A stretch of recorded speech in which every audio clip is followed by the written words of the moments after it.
Hi friends, welcome to easy life in Kannada vlog. ನಾನು ಇವತ್ತು ಚಿತ್ರಾನ್ನ ಮಾಡೋದು ಯಾವ ರೀತಿ ಅಂತ ತೋರಿಸ್ಕೊಡಿ. ಎಲ್ರಿಗೂ ಆಲ್ಮೋಸ್ಟ್ ಗೊತ್ತಿರುತ್ತೆ, ಬಟ್ ನಾನು ಯಾವ ರೀತಿ ಮಾಡೋದು ಅಂತ ನಿಮ್ಗೆ ತೋರಿಸ್ಕೊಡ್ತೀನಿ. ಬನ್ನಿ, ಇವತ್ತು ಏನೇನು ಬೇಕು ಅಂತ ತೋರಿಸ್ಕೊಡ್ತೀನಿ. ಕಡಲೆಬೇಳೆ, ಉದ್ದಿನಬೇಳೆ, ಕಡಲೆಬೀಜ, ಹಸಿಮೆಣಸಿನ್ಕಾಯಿ, ಕರಿಬೇವು, ಕೊತ್ತಂಬರಿ ಸೊಪ್ಪು, ಈರುಳ್ಳಿ, ಸಾಸಿವೆ, ಉಪ್ಪು, ಒಂದು ನಿಂಬೆಹಣ್ಣು ಮತ್ತು ಎಣ್ಣೆ. ಈಗ ಯಾವ ರೀತಿ ಮಾಡೋದು ಅಂತ ನೋಡೋಣ. ಎಣ್ಣೆ,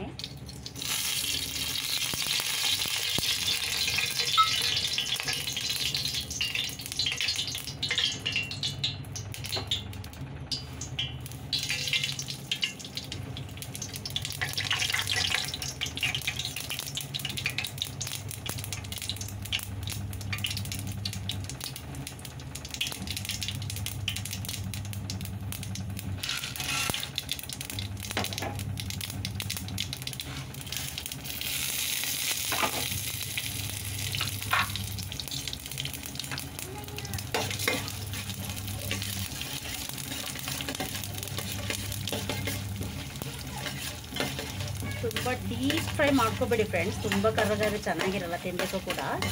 ಒಂದು ಕಂದು ಬಣ್ಣ ಬರುವಾಗ ಅದನ್ನು ಇದು ಮಾಡ್ಕೋಬೇಡಿ. ಎಣ್ಣೆ ಎಷ್ಟು ಬೇಕಷ್ಟು ಹಾಕಿ. ತುಂಬ ಕಮ್ಮಿ ತಿನ್ನೋರು ಇದ್ದಾರೆ, ಜಾಸ್ತಿ ತಿನ್ನೋರು ಇದ್ದಾರೆ, ಬಟ್ ನಾನು ಎಷ್ಟು ಹಾಕ್ತೀನಿ ಅಷ್ಟು ಹಾಕ್ತಿದ್ದೀನಿ ಫ್ರೆಂಡ್ಸ್. ನಿಮ್ಗೆ ಎಷ್ಟು ಬೇಕೋ ಅಷ್ಟನ್ನು ನೀವು ಹಾಕಿ.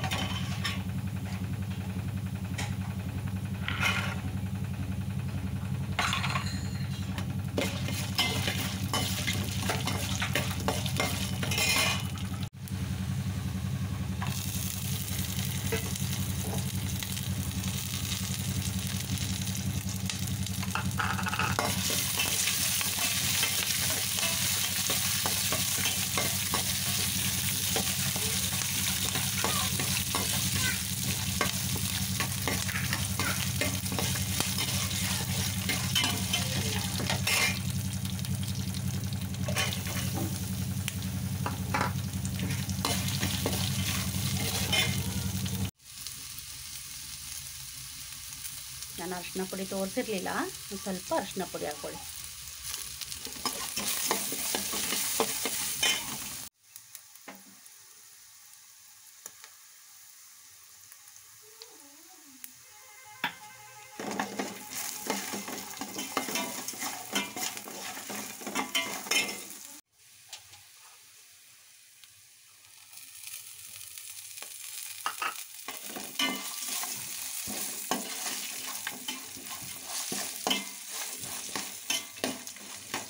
ನಿಂಬೆಹಣ್ಣು ಸ್ವಲ್ಪ ತಣ್ಣಗಾದ್ಮೇಲೆ ಹಾಕ್ಕೊಳ್ಳಿ ಫ್ರೆಂಡ್ಸ್. ಅದು ಬಿಸಿ ಇರುವಾಗಲೇ ಹಾಕ್ಕೊಂಡ್ರೆ ಒಂಥರ ಏನೋ ಒಂದು ಸ್ವಲ್ಪ ಕಸರೆ ಬಂದಂಗೆ ಬರುತ್ತೆ. ಸ್ವಲ್ಪ ತಣ್ಣಗಾದ್ಮೇಲೆ ಹಾಕ್ಕೊಳ್ಳಿ ಫ್ರೆಂಡ್ಸ್. ನಾನು ಅನ್ನ ಮೊದಲೇ ಮಾಡಿ ಇಟ್ಕೊಂಡಿದ್ದೀನಿ ಈ ರೀತಿ. ಇವಾಗ ನೋಡಿ, ಇದು ರೆಡಿಯಾಗಿದೆ. ಇವಾಗ ಸ್ವಲ್ಪ ತಣ್ಣಗೂ ಕೂಡ ಆಗಿದೆ. ಇವಾಗ ನಿಂಬೆ ರಸನ ಇದಕ್ಕೆ ಹಾಕ್ಕೊತೀನಿ. ಈಗ ಚೆನ್ನಾಗಿ ಮಿಕ್ಸ್ ಮಾಡಿ,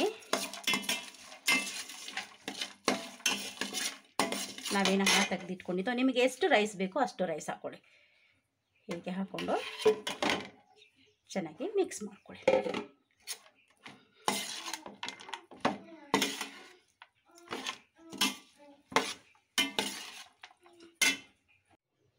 ಚಿತ್ರಾನ್ನ ರೆಡಿ ಇದೆ. ನೀವು ಟ್ರೈ ಮಾಡಿ, ಲೈಕ್ ಮಾಡಿ, ಶೇರ್ ಮಾಡಿ. ಇನ್ನಷ್ಟು ಈಸಿ ರೆಸಿಪಿಗಾಗಿ ಈಸಿ ಲೈಫ್ ಇನ್ ಕನ್ನಡ ಚಾನಲ್ಗೆ ಸಬ್ಸ್ಕ್ರೈಬ್ ಮಾಡ್ಕೊಳ್ಳಿ. Thank you friends. Bye bye, take care.